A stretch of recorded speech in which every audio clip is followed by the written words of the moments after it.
మా మామగారు 80 సంవత్సరాల వయసు కన్నా పెద్దోడండి. ఆ వయసులో ఉన్నటువంటి పెద్ద మనిషి మీద కూడా కేసు కట్టించాడు ఈ ఎమ్మెల్యే పుల్లారావు. నా మరిది ఫారిన్ సిటిజన్, ఫారిన్లో వ్యాపారాలు చేసుకుంటే నా మరిది మీద కేసు కట్టించాడు ఈ ఎమ్మెల్యే పుల్లారావు.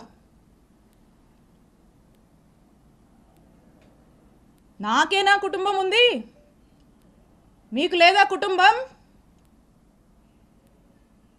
ఎన్ని రోజులు సాగుద్ది అనుకుంటున్నారు ఇట్లా? ఎన్ని రోజులు నడుస్తుంది అనుకుంటున్నారు ఇట్లా?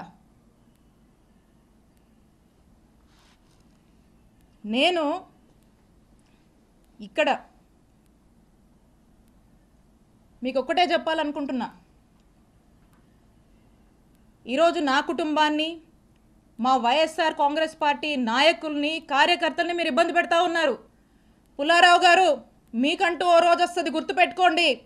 ఇంకోసారి చెప్తున్నా, మా కుటుంబం జోలికి వస్తున్నారు కదా, మాది పురుషోత్తపట్నం, గుర్తుపెట్టుకోండి, ఊహించుకోండి ఒకసారి. నేను ఇక్కడ మీ మీద గెలిచి మిమ్మల్ని ఇంట్లో కూర్చోబెట్టాను. ఇక్కడ 5 ఏళ్ళు నేను పనిచేశా, నేను ఎమ్మెల్యేగా చేశా, నేను మంత్రిగా పనిచేశా. కానీ ఎక్కడా కూడా ఇలాంటి వాతావరణాన్ని క్రియేట్ చేయాల, ఇలాంటి అరాచక పాలనకు మేము ప్రోత్సహించలా. ఎక్కడా కూడా ఏదన్నా కూడా చట్టం తన పని తాను చేసుకుపోయింది తప్పితే మేము ప్రొవోక్ చేసి, మేము మా ఇంట్రెస్ట్లు ఏమి చెప్పి ప్రజల్ని ఇబ్బంది పెడుతూ ఈ రకమైనటువంటి అక్రమాలకు మేము పాల్పడలా. ఒక పీస్ఫుల్ ఎన్వైరన్మెంట్ ప్రతి ఒక్కరికి, అన్ని వర్గాల వాళ్ళకి మేము కల్పించి ప్రతి ఒక్కరూ కూడా సంతోషంగా ఉండి, వాళ్ళకి ఇంకేదైనా కష్టాలు ఉంటే వాళ్లకు మేము తోడుగా అండగా ఉండేటువంటి కార్యక్రమాన్ని చేశాం. ఇక్కడ నేను ఎమ్మెల్యేగా ఉండి, ఇక్కడ మంత్రిగా ఉండి, ఇక్కడ ఉన్నటువంటి ప్రజలకు కొన్ని వేల కోట్లతో గవర్నమెంట్ హాస్పిటల్ నిర్మాణం చేస్తే, ఈ రోజున మన చుట్టుపక్కల ఉన్నటువంటి నియర్ బై ఉన్నటువంటి జిల్లాల్లో వాళ్ళు కూడా, మనకి ఇటు ఉన్నటువంటి ఊర్లలో అందరూ కూడా చక్కగా వచ్చి ఈరోజు వేల సంఖ్యలో చక్కటి వైద్య సేవలు పొందుతున్నారు.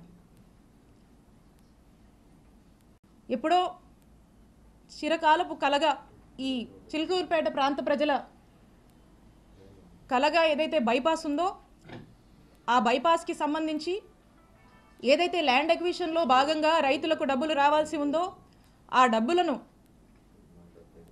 ప్రభుత్వం ఏదైతే వాటా చెల్లించాల్సి ఉందో, ఆ వాటాని కూడా జగనన్న ప్రభుత్వం ఆ రైతులకు చెల్లించి, కోవిడ్ టైంలో అనేక ఇబ్బందుల వల్ల ఈ ప్రాజెక్టు కాస్త ఆగిపోయి వెనకబడి ఉంటే కూడా వాళ్ళందరినీ పిలిచి, ఆ కాంట్రాక్టర్ని పిలిచి వాళ్ళకు మోటివేషన్ ఇచ్చి, వాళ్ళకు ప్రభుత్వం వైపు నుంచి కావాల్సినటువంటి సపోర్టు పూర్తిగా ఇచ్చి, రాత్రింబగలు వాళ్ళు పనులు కంప్లీట్ చేసి, శరవేగంగా పనులు పూర్తి చేసి బైపాస్ని అందుబాటులోకి తీసుకురావడానికి ఎంత కృషి చేశాము. ఈరోజు చూస్తే ఎక్కడి నుంచో, చెన్నై నుంచి, కడప నుంచి వచ్చిపోయే వాళ్ళందరూ కూడా ఈరోజు ఎంత కమ్యూట్ బాగుందని చెప్పి హర్షించేటువంటి పరిస్థితి.